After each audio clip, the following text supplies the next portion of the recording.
I've done Porsche, I've done BMW, I've done Mercedes, I've done Audi, and now it's time to do the 5 best value for money Alfa Romeos that you can buy for under £35,000. Let me know in the comments down below if there are any other brands you'd like to see the same video again for, but today we're doing one of my favourite brands in Alfa Romeo, so let's get straight into it. Hit the like button if you want to see more videos like this, subscribe as well if you're new. Without further ado, let's get straight into it.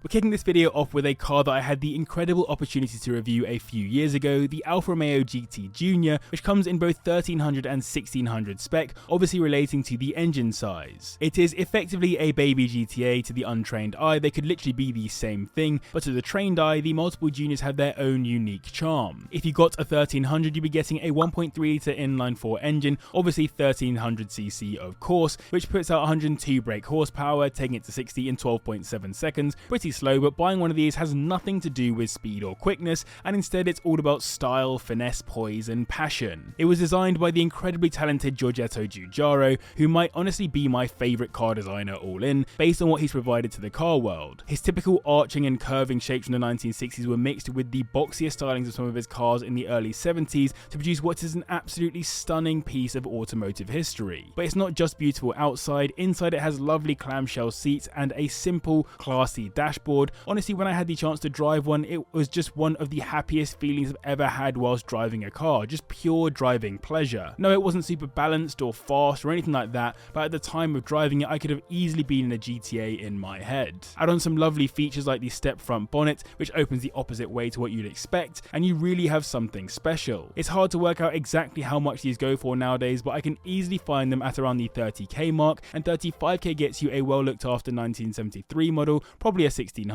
In terms of getting parts of them too, it's not hard. Genuinely, they have multiple specialists who'll help you to maintain one, but it's worth remembering that they are classics and you will need to run them as such. The Alfa Romeo GTV has always been an exceptionally good looking Alfa, but it gets even better looking in Cup spec. The GTV Cup was literally built because Alfa put together a GTV Cup race series for customers to get into, and the road car came as part of that initiative, so though it's not a race car for the roads by any means, and it's not on the level of Quadrifoglios today, it's definitely aesthetically inspired by that world and is incredibly limited too, with just 419 being produced in total, 155 of them being right-hand drive. It comes with a lovely naturally aspirated Busso 3-litre V6 engine, which makes 218 brake horsepower, taking it to 60 in 6.6 seconds. Not insanely fast, but for its age as a front-wheel drive sports car, not bad. The race series had 160 drivers in modified GTVs across 10 races, 16 drivers each race, with all expenses paid for racing. Pretty cool. And then with the road car arriving 2001, you could actually get both the V6 or a 2-litre twin spark. Those 2-litre models were only on left-hand drive models. It comes with a numbered plaque to tell you where in the production run it was, which is separated into left-hand drive and right-hand drive, so if you buy one here in the UK, it should be 1 out of 155. And then outside of that, you get a factory wing on the rear, a different body kit overall, including the front spoiler, side skirts, and the telltale vents on the sides, plus the 17-inch alloys. Outside of that, though, it's exactly the same mechanically as the standard GTV. They're pretty hard to actually find up for sale, but I did find one up for £7,500 that needed some work, while most go for around the 15 to 20k region. Rust is a known issue on them, as are electrical gremlins, but V6s are known to have better reliability than the twin sparks, outside of some oil leak issues. We're on to one of my personal favourite hot hatches now, which I think is a million times cooler and more interesting than the Giulia Quadrifoglio, the Alfa Romeo 147 GTA. It takes that hallowed GTA badge and puts it to good use by merging front-wheel drive hot hatch fun with a big engine and some seriously good Italian looks. For me, it's cooler and better looking even than the Brera. That engine is a 3.2 litre Busso V6, which puts out 247 brake horsepower, taking the car to 60 in 6.1 seconds, helped in particular if you have a nice Q2 diff, which is a must on these if you have any intention of driving at speed. Turns out smashing a big V6 into the front of a small hatchback and expecting it to turn without an LSD isn't always the best idea. This was the era of chucking larger engines into hot hatches, with the first gen R32 getting the VR6,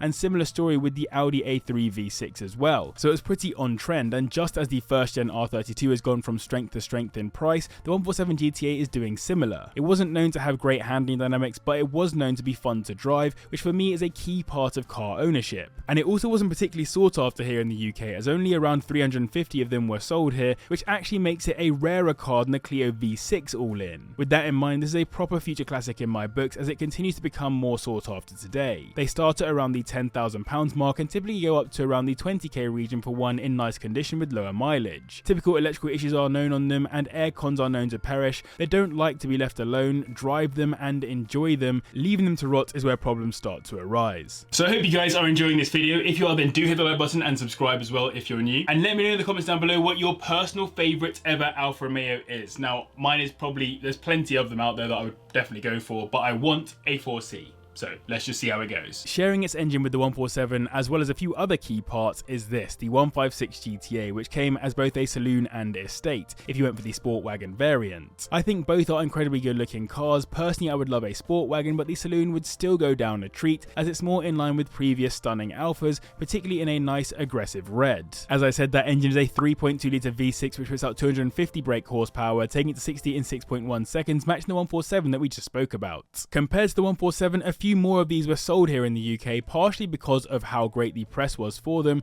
but still they were undersold in general. Just 110 sport wagons and 268 saloons actually hit the roads here, with plenty of them over their lifetime being exported to other markets to be used as parts cars, making this again ripe for future classic status. In fact, now it's going the other way and you'll see companies importing them from Japan for us to enjoy. Those poor sales came despite it being named amongst the best sports saloons you could buy back in 2002, with hugely enjoyable driving dynamics, an exquisite Alfa Romeo V6 sound, and some of the most future-proof looks you can get into. If you can get into a sport wagon in particular, I think this is where most of the value lies longer term, given they're so much rarer and often hard to find in good condition considering their roles as family workhorses for parents that love something a little bit spicier to drive around in. They're listed anywhere from around the 7k mark and, like the 147, generally go up to around the 20k mark for one in good condition with reasonable mileage. In terms of reliability though, the story is pretty similar to the 147 GTA given they're so similar. Rust is a key issue, hence buying a Japanese import might not be the end of the world as quite a few of them have held up a lot better than ours. Taking the top spot is a car that I think might be the right car for me in the not too distant future, the Alfa Romeo Giulia Quadrifoglio, a car that was built to take on the M3 and C63 AMG saloon by offering a better looking and more fun overall package. At Silverstone last year during the Grand Prix weekend, you could jump in a nice fancy car and be taken around the circuit at high speeds, and while the Mercs, Astons and all the rest look pretty fast going around the track, it was the two Giulias that were garnering all the attention